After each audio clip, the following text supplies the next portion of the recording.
Okay, students, now we have question number 4 with us. It is exam related questions. William Limited bank statements show the company had an opening balance of £43,000 and closing balance of £26,000. So the company paid 20,000 to supplier and took drawings of £13,000. Calculate what Williams Limited received from debtors. Okay. In this type of question, what you need to do, you just need to make a breakup of the values. For example, 43,000 was your opening balance. Fine. This was cash already in your bank account. Out of this 43,000, you paid two payments. One of them was 20,000. That was payment. Just show it in the bracket. And the other payment was £13,000. So it means total payment was £33,000. If you just take the difference of the opening balance of your cash at bank and the total payments, you are left with £10,000. Okay, but examiner says you had closing balance in your account 26,000.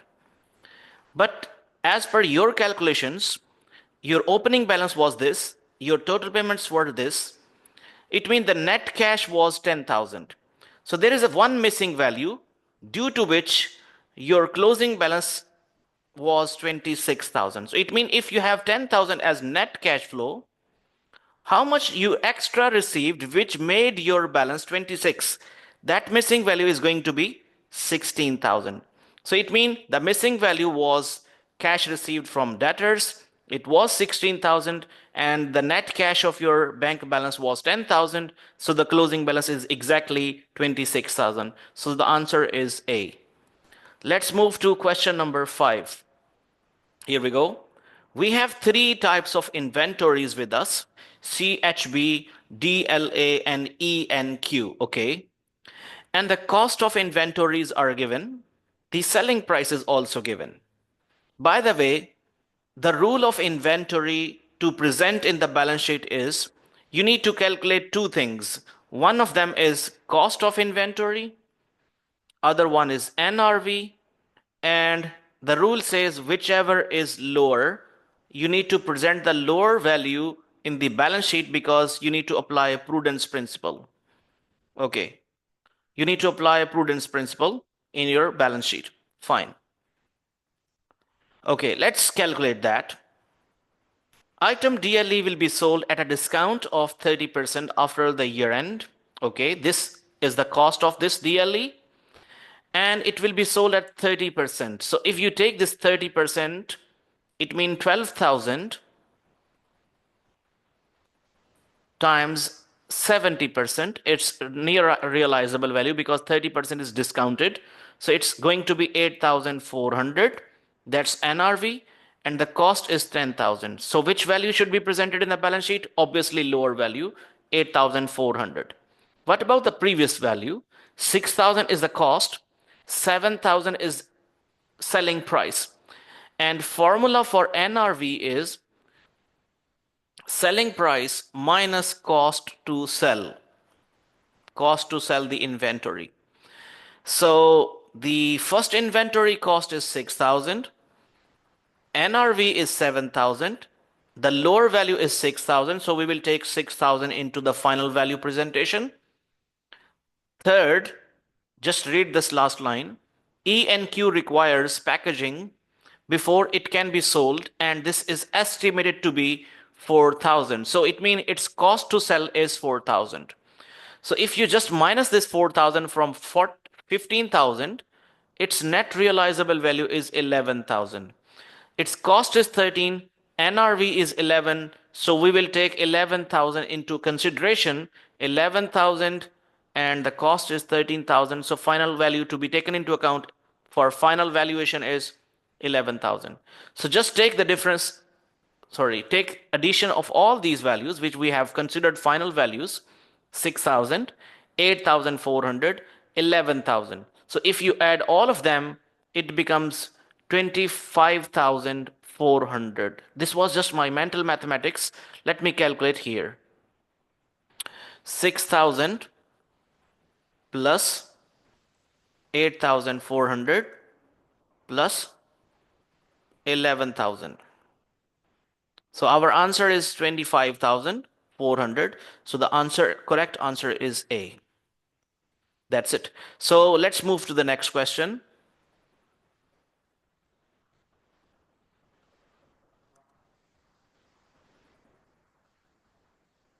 Question 6.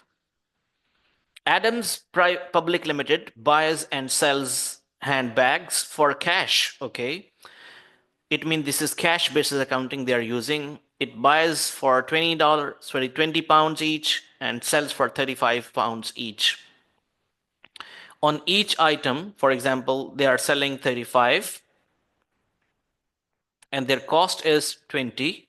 So on each item, they are getting a gross profit 15 pounds each bag. During April, its first month of trading, the company bought 50 bags and had 10 handbags remaining in inventory at the end of the month. Okay. It means out of 50, they sold 40 bags because 10 bags were not sold out. If on one bag they are earning 15, so 15 times 40 bags they sold out. So let's calculate that. 15 times 40. So it means the profit made by them is 600. Okay. So 600 is the profit to be shown in the income statement. And by the way, what is the question? Ignoring any other expense or payments, which of the following statement is true for April? The business made a gross profit of 600, fine. Yes, we confirmed 600 profit. And bank balance, the second question is, what is their net balance of cash? Increased by 600. So let's calculate that. Let's calculate the cash outflow or inflow difference. How many bags they have purchased? 50 bags. Each bag costed them 20. So it means 1,000 was their total outflow of cash. That's their cash outflow. How many bags they have sold out? 40. And each bag was sold out for 35. So it gave them 600 pounds.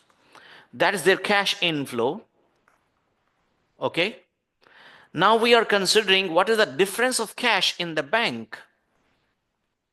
Obviously, this is 400 pounds because they paid this much, they received this much. The net cash flow in the bank account is 400. So let's see which option is correct. So option A is straight away incorrect because this is incorrect. Option B is saying the gross profit is 400. Actually, the gross profit is 600. So option B is also incorrect. Option C says the business made a profit of 400. No, they made a profit of 600. So option C is also incorrect. Business made a gross profit of 600. Yes, I agree. And its bank balance increased by 400. Yes, it is increased by 400. So option D is the correct answer. Let's move to question number 7.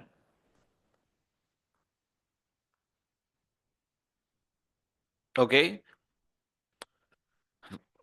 Wadsworth Limited trade receivable at 31st December were 38,000.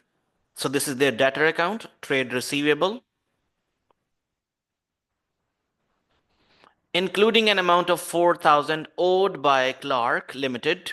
However, the company was notified that Clark Limited is being liquidated and that none of the debt owing to Wadsworth Limited will be received. Okay.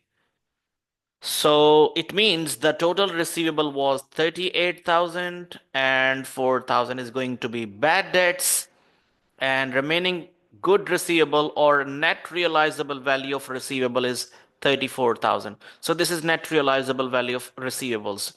Okay. Now what is the question? Which of the following is true statement? Which of the following statement is true? Okay. Worth Limited receivable December should be shown in the balance sheet at 38. No. This should not be presented at 38. This should be presented at net realizable value. So option A is straight away incorrect.